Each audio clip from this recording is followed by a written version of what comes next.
बिस्मिल्लाहिर्रहमानिर्रहीम। अस्सलामुअलैकुम। मैं हूँ आपकी उर्दू की मौल्लमा राहिला समीर। उम्मीद करती हूँ तमाम तलबा खैरियत से होंगे। आज हमारा सबक है 7। उन्वान है हुब्बुल वतनी।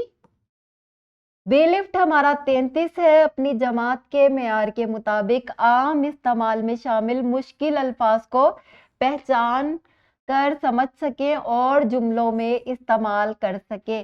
प्यारे बच्चों, मुश्किल अल्फाज कौन से होते हैं? मुश्किल अल्फाज आपके सबक में वो अल्फाज हैं जो पहले आपने कभी नहीं पढ़े और जिनके मतलब भी आपको नहीं आते, और इनको सीखने का जो फायदा हासिल होगा वो ये है कि एक तो आपके ज़ख़ीरा अल्फाज में इजाफा हो जाएगा।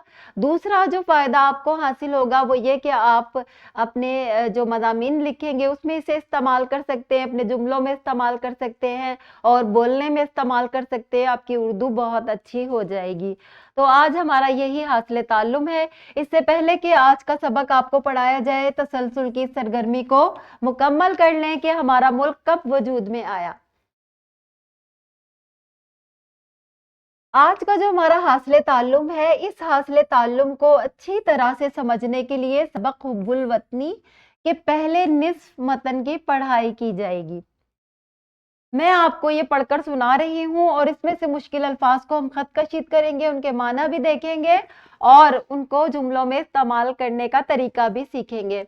वतन से मुराद वो इलाका है जहाँ इंसान पैदा होता है, परवरिश पाता है। परवरिश का क्या मतलब है? परवरिश यानी कि परवान चढ़ता है, बड़ा होता है, जहाँ उसके अजीजो अकारिब रहते हैं। अजीजो अकारिब रिश्तेदार, ये आप बहुत अच्छा लफ्ज है, अगर आप सीख लेते हैं। रिश्तेदार के अलावा आप अजीजो अकारिब का लफ्ज भी इस्तेमाल कर सकते हैं। जिस जगह से उसकी अच्छी बुरी यादें वाबस्ता होती है, वाबस्ता जुड़ी हुई। वतन से मोहब्बत एक फितरी जज्बा है और ये हर इंसान में पाया जाता है। इसे जज्बा हुब्बुल वतनी कहते हैं। हुब्बुल वतनी का मतलब है वतन से मोहब्बत करना। जज्बा हुब्बुल वतनी का तकाजा है कि हम दिलो जान से अपने वतन के वफादार रहें।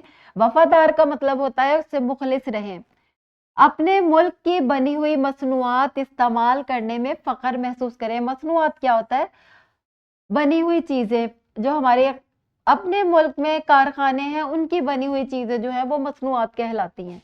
मुलाजमत पेशा अफराद को चाहिए कि वो अपने फराइज जिम्मेदारी से अदा करें। रिश्वत लेने वाले काम में सुस्ती और गफलत करने वाले मुहिब्बे वतन नहीं हो सकते। जो रिश्वत लेते हैं यानी कि कोई काम करने के लिए पैसे पकड़ लेते हैं गलत तरीके से, तो वो भी वतन से मोहब्बत नहीं करते, और सुस्ती से जो काम करते हैं वो भी वतन से मोहब्बत नहीं करते।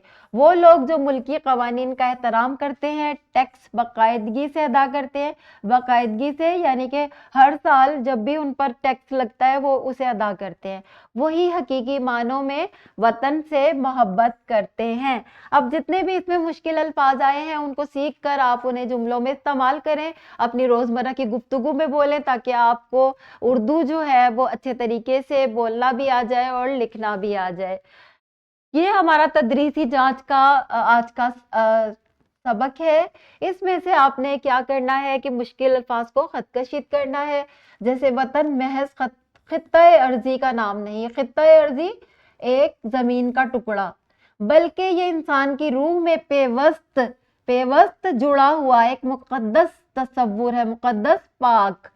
वतन की फिजाओं में इजदाद की कुर्बानियों की महक और उसकी खाक में बेशुमार ख्वाबों की रमक पोशीदा है। वतन की फिजाओं में इजदाद का मतलब है बुजुर्ग की कुर्बानियों की महक है, यानी कि खुशबू है, उन्होंने जो खून बहाया है, और उस खाक में जो है बेशुमार ख्वाब जो है वो खाक में मिल गए थे और उनकी रमक जो है उसमें छुपी हुई है।